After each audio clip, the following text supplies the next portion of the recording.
Well, a premature end to the West Indian innings, but then it was all about being stop-start from the very beginning. They had a partnership early on, lost 3 wickets in the first 15 overs, then lost another 4 wickets in a clump, and then came the Jason Holder and Fabian Allen partnership. After Fabian Allen departed, it was just hope that they could take it to the 50th over. They didn't, and they wrapped up for 176 in 43.5 overs. The first sin that they've committed is not batting out the 50 overs, but then it's not the first time for West Indies cricket. Jason Holder, outstanding, 57 of 71 deliveries, and Fabian Allen kept him good company. The star for India, of course, Washington Sundar started it off, but Yuzvendra Chahal, 4 for 49, 1 ball shy of his 10-over spell. I'm joined on Cricbuzz Live in this mid-innings show by Dinesh Karthik and Shaun Pollock.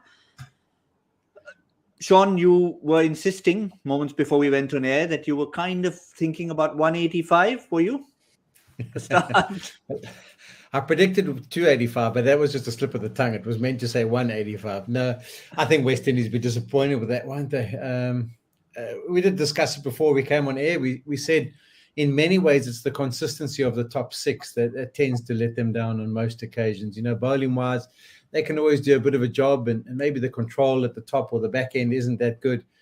But I think if you had to discuss an Achilles heel for the West Indies over the last, 5-8 years when it comes to one-day international cricket, it would be that consistency in the top 6, and it's proved to be the case once again. Yeah, DK, even on Cricbuzz Combox, when we chatted in the 35th over, there was still a possibility for the West Indies to sort of walk their way to about 225, 230. But again, they've failed to do that. Yeah, I mean, as we had discussed at that stage, we had said that West Indies shouldn't lose a wicket for the next literally 20-25 overs because their top order had let them down. And they tried their best, Fabian Allen and Jason Holder, but it was inevitable at a point. The fact that they batted almost 13 overs, 14 overs together was good on them. But, you can't fault a number 9 to come and save you out of it. I think they tried their best, but Holder batted really well to get that 50, but West Indies batting just not there. And again, it was good bowling changes, good use of the review. So overall, as a fielding side led by Rohit Sharma, India will be delighted with their overall effort, Shaun. Yeah, I mean, talking about reviews, those first 3 were brilliant. So his track record's looking pretty good, Rohit Sharma in charge. Yeah, I think they were. I think they bowled some good control up front. It did look like a surface where the ball was just holding up a little bit. And if you hang on back of a length, it was going to be difficult. But Sundar and Chahal were superb. I thought their control, I must admit that first over of Washington Sundar, when he came on and the ball purchased, the first delivery, I think, pitched on line and purchased and almost went past the edge. I thought to myself, gosh, these guys are in trouble now. I think it was going to be a surface that turned, and it proved to be the case. And, the West Indies, their plane of spin sometimes, not as good as it could be. And they were asked a lot of questions. And as I say, I think the middle overs is the key. India over the years have managed to control things with the spinners. They didn't manage to do it on the tour of South Africa, but this is back to normal business. I suspect, DK, that Shaun is just being a little polite there with the West Indies, saying sometimes. It's really been an issue with them pretty much for the longest time. Anyone who plays them will want to use spin, and if you have a little purchase from the track, well, then we saw 7 for 79 between Chahal and Sundar. Yes, I think obviously the way they've batted spin is not something they'll be proud of. I think also we understand when it comes to their skill sets, they rely big on hitting sixes. Even in the T20 format, they've always looked to hit many sixes. One of their problems has been the fact that they've not been great rotators of strike. And in one-day cricket, I think more than the big shots, I think the key is to actually rotate strike a lot more, and that's something that they've been found wanting. And you could see when a quality bowler like Chahal and a Washington Sundar obviously have a bag of tricks up their sleeve, and on top of that, like Polly said, if the wicket is aiding spin, then obviously that compounds the troubles they have, and you could see why West Indies didn't have a great outing with the bat today. But yeah, at the top of the show, we mentioned the star for India. Of course, Washington Sundar was brilliant. He started things off even before Chahal had bowled a ball. But finishing with his 4 wickets, 9.5 overs, Shaun, Chahal is something he'll be absolutely delighted with, because he's been through an up and down phase at times, be it T20 cricket or even in ODIs. Yeah, he lost his confidence, didn't he? You could see it in the IPL. You could also see it just by the deliveries. I mean, even when he started here in South Africa, in his first few overs, it was very flat. I mean, he's not the tallest individual. So when he gets flat, it makes life easy for the batters. And then I could see as the tour went on, he started to get that confidence to just give it a bit of air, bowl slightly slower, give it a chance to grip. And when it grips, when he uses his variations, that's when he's at his best. But it is tough. International cricket, particularly in India, with the amount of spinners that you guys have got, there's always someone breathing down your neck.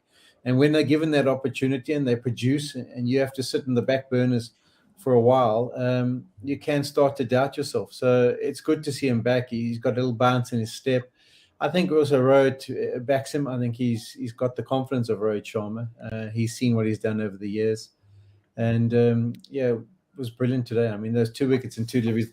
The wicket of Pollard, I think that was just the massive point, wasn't it? I mean, that was well set up.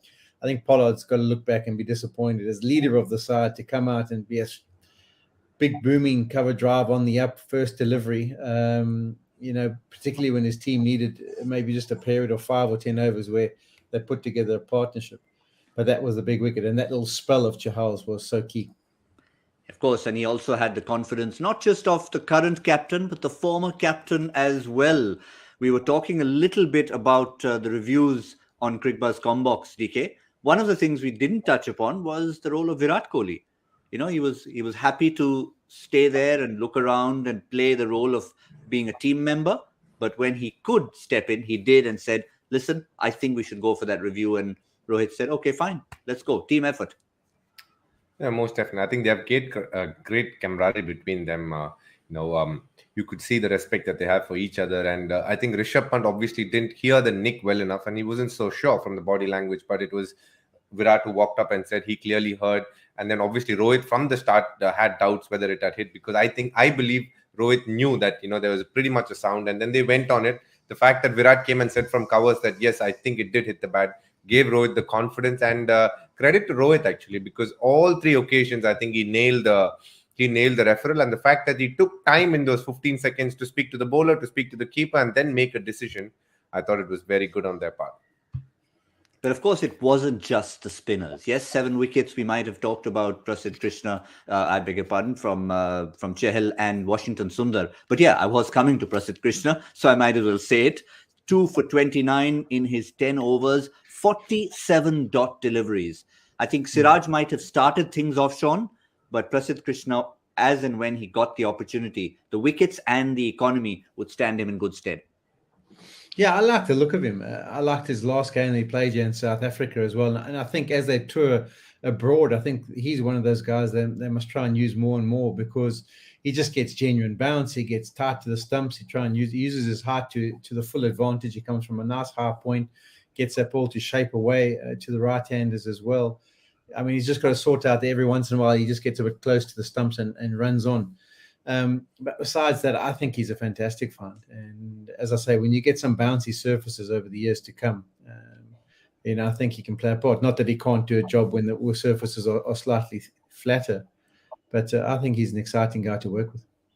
And you could see Rohit Sharma, he turned to him when he needed a wicket. Even with Fabian Allen gone, it looked like Jason Holder was going to camp there till the 50th over. And that could have got them to 220, 230. He turned to Prasidh Krishna and said, get me a wicket. And he did. Just that little extra pace, a little extra bounce. Yeah, well said, Jason Holder. Jason Holder, obviously a very good player of fast bowling. But to get him, the ball that Prasidh bowled was very interesting. And you could see, I think he's come in with the mindset of using the short ball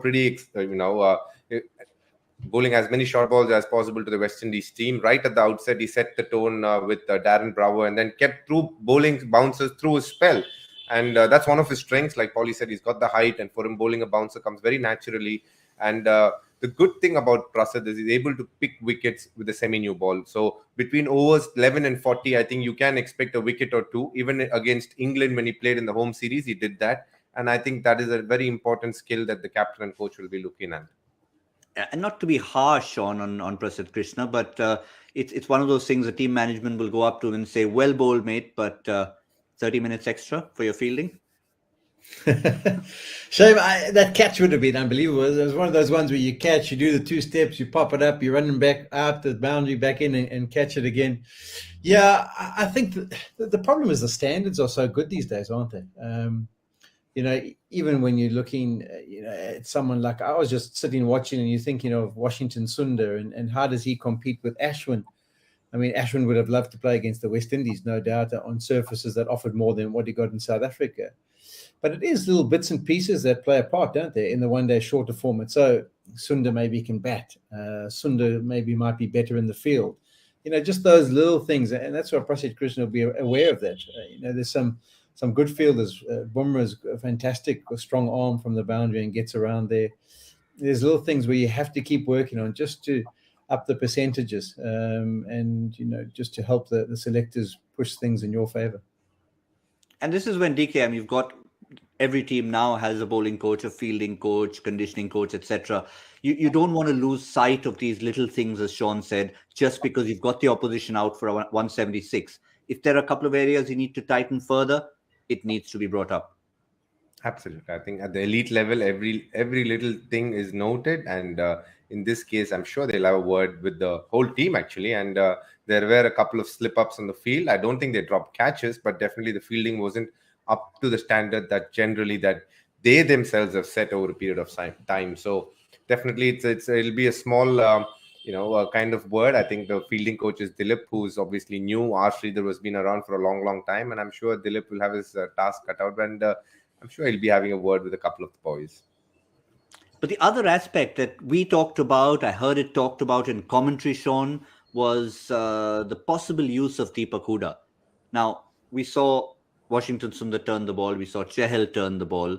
Hooda is there as a possible standby off spinner. Today would have been a good day to chuck him the ball for 2 or 3 overs, maybe. Yeah, I get that. I do get that. But at the end of the day, I'm also a big fan of just get the job done. There will be an opportunity if he continues to play the rest of the series that, some left-handers will get going and they might throw him the ball and see what he can possibly do. I think for long periods, particularly when that partnership in the middle developed, there was 2 right-handers at the crease. So if you throw him the ball, it's almost an Allen and Holder were actually looking to go after the guys if there was anything loose.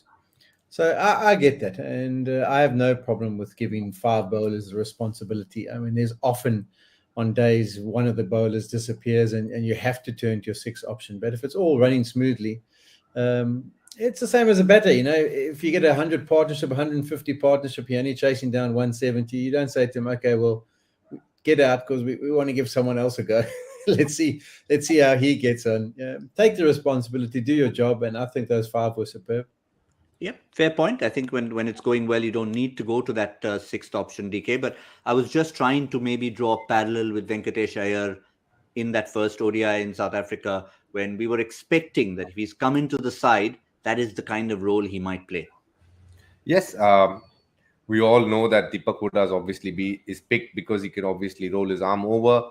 And knowing Rohit, he will give it when the situation presents itself. Right now, with this game, with West Indies getting out to a low score and the fact that obviously, he kept moving around his bowlers, but at no point was he under pressure to bring a part-timer. So I don't think international cricket is a place where you want to give away runs easily or just allow momentum to drift a little bit. You just want to always be on top of it. And he's that sort of a captain who would definitely want to stay on top of things. And hence, I completely understand why he did that. Well, let's talk about the man of the moment for the West Indies. I mean, India have done well to restrict them, but West Indies wouldn't even have got close to 176 had it not been for the solidity of former captain Jason Holder. 57 of 71 deliveries. It's the kind of innings where if he had got to bat till the 50th over, the strike rate would have probably reached 100. No 4s, 4 6s. So he picked his moments, Shaun. I mean, the situation was forced upon him, but he still picked his moments to stick in there.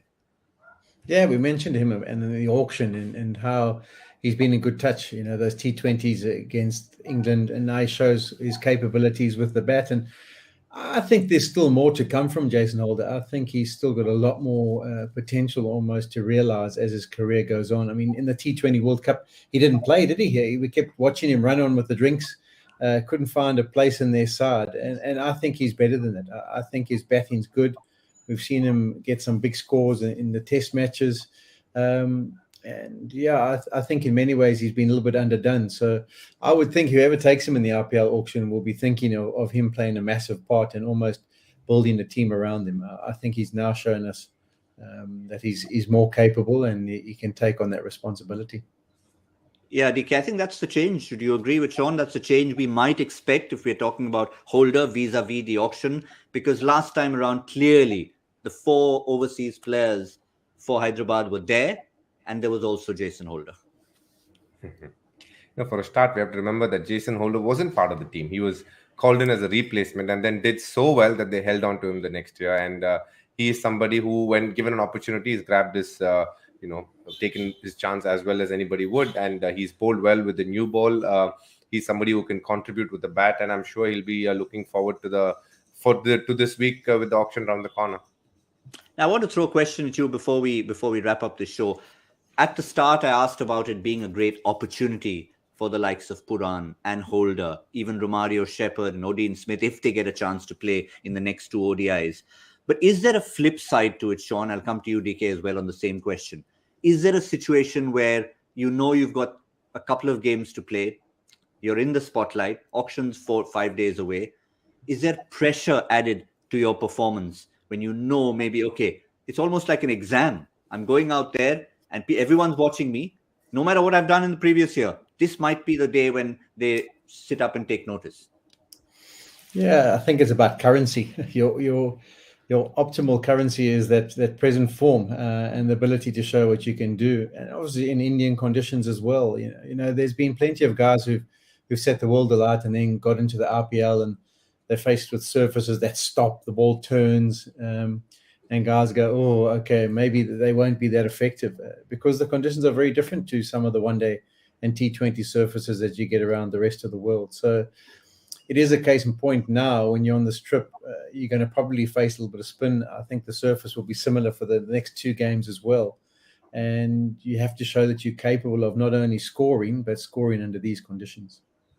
And DK, it's not just the West Indian players. I mean, there are several Indian players who are not exactly firmly part of a franchise at the moment. So even for them, it'll be a chance to say that they're going to show their wares. And again, pressure could play a part. I think, when you play international cricket, there's always pressure. Obviously, with the auction around the corner and the way the world works right now, everybody's aware of it. Everybody knows it's happening in a week's time. So it's just human of you to be, in many ways, just know that's a significant day how your life is probably for the rest of that year. So there will be a little bit of pressure, but it is no different to what you will face when you obviously play a multi-nation tournament. It's just a little different in the sense that it's personal pressure to the fact that if you do well, it's going to help. And sometimes when you don't do well, you get a little more disappointed. You're like, oh, it's just around the corner. What? No, I missed an opportunity. These are just normal thoughts. And being a professional cricketer, I think with an auction happening every year, more so, a lot of the players obviously who are in the fringes will always know that when it's just around the corner to try and do their best. And sometimes it can be counterproductive as well. Yeah, I'm just trying to equate it to maybe, as I said, doing an exam where you do an exam routinely at the end of maybe class 12, and you do an exam when you've got all these college principals standing around the room looking to see that, okay, fine, if you do the exam well, we'll pick you up right now. But this is not education. We're going to talk about the auction later on. We have a question from our fans. We have plenty of them coming in. We've picked one for this particular show on hashtag Ask Cricbuzz Live. It's one of our familiar question senders. On the occasion of India's 1000th ODI, who do you think is the greatest ODI batsman, ODI bowler, and ODI all-rounder of India? Well, I presume he's asking about all time. So let's see if we can get a name each from both Shaun Pollock and Dinesh Karthik. Batsman, DK, bowler, all-rounder. Greatest batsman, I think, would be a close toss-up between Sachin Tendulkar and Virat Kohli. I think it's a hard one to choose between the two. Greatest bowler, obviously, immediately Anil Kumble springs to mind. Some of his heroics over a period of time. Kapil Dev is somebody, but I think he'll fall under the all-rounder category for sure. And he will be the greatest all-rounder India has produced in ODI cricket as well. The 175 not out, obviously captaining and winning the World Cup. So for the bowler, there have been Anil Kumble will be right up there. I'm just trying to think who else can I say. Zaid Khan, there's Harbhajan Singh. Well, I'm not able to think of one name. Paulie, can you help me with the bowler? That you think Fast bowler. What about Javagal Srinath? I mean, Javi was brilliant in my time. Obviously bowling on those surfaces. Zahir Khan, I thought it was great as well. But Kumble, I think, would be the key. I mean, his longevity and his ability to perform, but particularly in those days where I don't think they used to try and damage the spinners as much as they do these days. So he controlled a lot. I would agree with you on Kapil Dev as the all-rounder. And the only other name I would throw into the equation, and that's probably because of the battles I had with him and the pressure he put us on the top, was Virender Sehwag. I think at the top of the order, I mean, Tendulkar, Kohli, and then maybe just underneath Viru. Fair enough. We've got lots and lots of names in there. Our very own Zahir Khan was very much part of the mix. But we're not necessarily going to just pick the list and say we have only 3. The fact that we've had so many greats, the fact that you've played 1,000 ODIs means you are going to have a few options here and there. And why not? That's what makes great teams the way they are. Well, we've got a run chase coming up. Let's not forget, it's not just about the auction. It's not just about the West Indies individuals. Shaun, when you have a small run chase like this is, and it's definitely under par, how much would India's approach change vis-a-vis chasing a 265, say? Yeah, I wouldn't want it as a management unit, and with the fact that you got Sharma at the top of the order, I wouldn't want them to change it at all. I'd be saying, listen, you go and assess the surface, Ishan Kishan, you play your normal way. You don't think of anything other than and how you normally go about it. I'm more interested to see how the West Indies get on. Joseph and Roach, for me, have been guys who can bowl with some really good control over the years, and Holder is another example. So they have got that option in that first 10. We've seen too often with the West Indies where they get the big quicks, they run in and try and bowl as quick as they can, but other opposition get off to a flyer because there's too many loose deliveries. I think they can bowl with control in this pitch. But yeah, I wouldn't change it much. I think you go for those first 10 overs and then we see where we're at and we can adjust it accordingly. And we know how good Kohli is if he does get to the crease. With regards to run chase, he knows how to be there at the end and finish the job. Yeah, and DK, it'll be a good first taste of Virat Kohli without the responsibilities of captaincy, playing relaxed cricket. Of course, everybody in the country will start talking about the magical 3 figures, but I don't think 3 figures really come into the equation for a 177 type run chase. So really, again, you agree with Shaun, approach it exactly as you would otherwise, especially for someone like an Ishan Kishan at the top.